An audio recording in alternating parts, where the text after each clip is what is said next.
we've always said that buying a ticket doesn't guarantee you entry into the country, and you have to ensure that you can come in. The moment the words were spoken, the promise of the World Cup quietly broke. Buying a ticket does not guarantee entry into the country.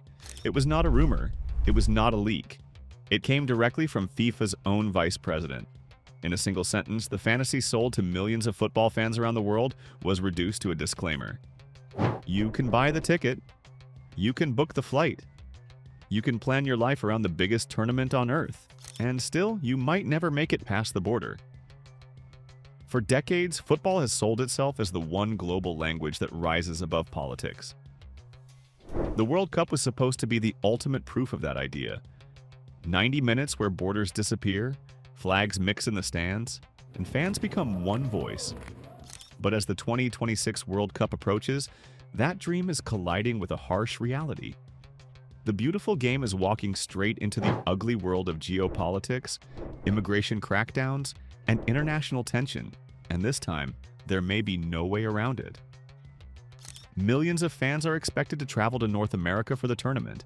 They are coming for football, not politics, but politics is already waiting for them. Under the Trump administration's aggressive immigration policies, entry into the United States has become more unpredictable than ever. Anti-racism organizations are warning that visible minorities may face heightened scrutiny. Legal experts are openly advising fans to stay home.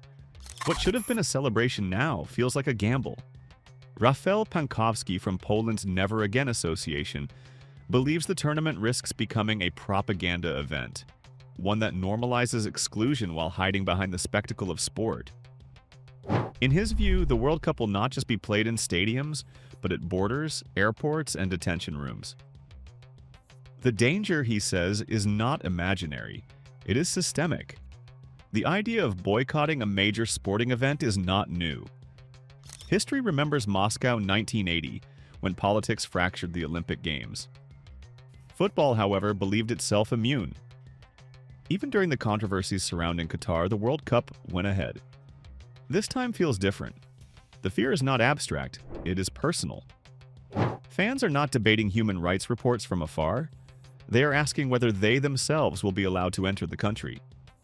Marc Pieth, a Swiss lawyer who once helped FIFA reform its governance, has not formally called for a boycott. But his message is clear. As a fan, he would not attend.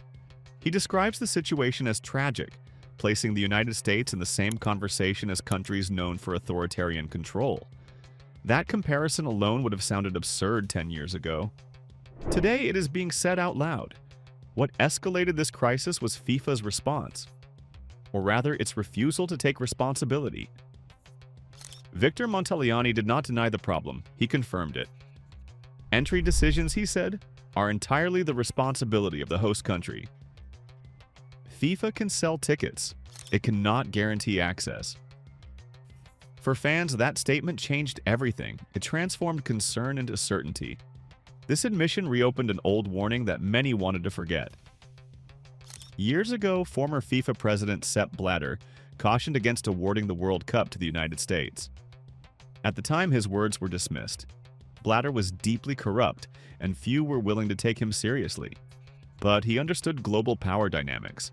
He warned that America's militarized immigration system and unpredictable foreign policy would eventually clash with FIFA's promise of an inclusive global event. Today, that clash is no longer theoretical. It is happening in real time. FIFA officials are acknowledging limits to their power. Fans are being told that tickets come without guarantees. The very foundation of the World Cup experience is cracking. Germany has now emerged as the most alarming signal yet. The vice president of the German Football Association has openly discussed the possibility of a boycott, comparing the situation to the 1980 Olympic Games. Germany does not make such statements lightly. The country has a long history of using sport as a platform for political expression. It led protests during the Qatar World Cup and played a central role in past boycotts. When Germany speaks, FIFA listens. This German stance reflects a broader European unease. Trump's threats toward Greenland, tariff wars with allies, and confrontational diplomacy have created tension across the continent. Denmark finds itself in an especially uncomfortable position.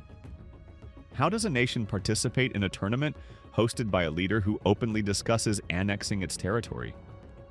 Danish officials are using cautious language, but the signal is clear. They are watching Germany closely. France has expressed serious reservations. Other European powers are quietly evaluating their options. British media outlets are treating boycott discussions as realistic scenarios, not fringe activism. This is no longer about protest banners. It is about whether national teams and their supporters can safely participate. Montagliani's statement has become the central piece of evidence validating these concerns. Tickets do not guarantee entry. That fact alone makes boycott threats impossible to dismiss. Teams are not worried only about politics. They are worried about logistics. They are imagining stadiums half empty because thousands of supporters were turned away at the border. Picture the reality.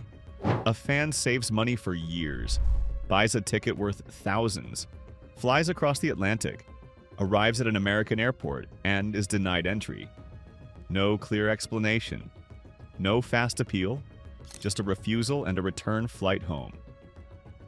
FIFA's response would be legally correct and emotionally empty.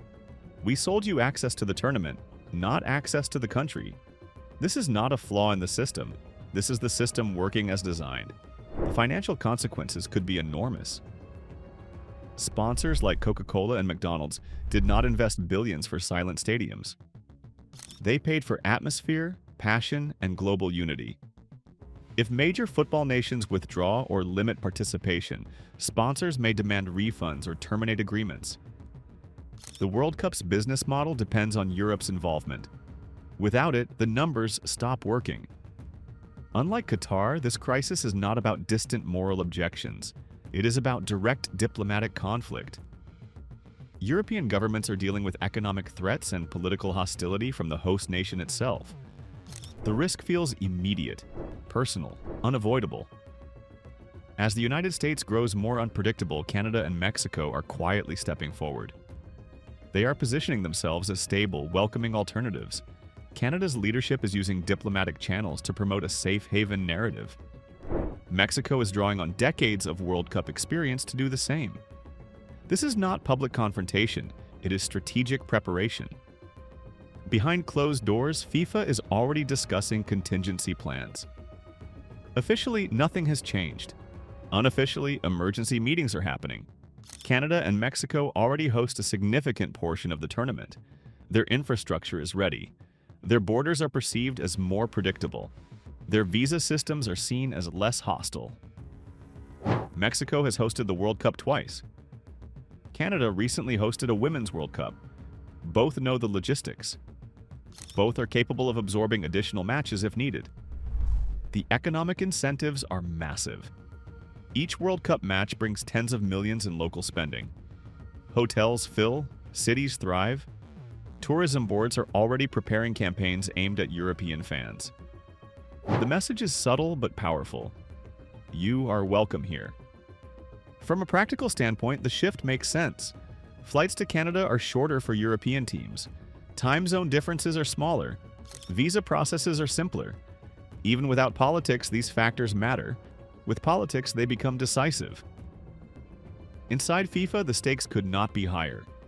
Lose European participation, and the tournament risk becoming financially unviable.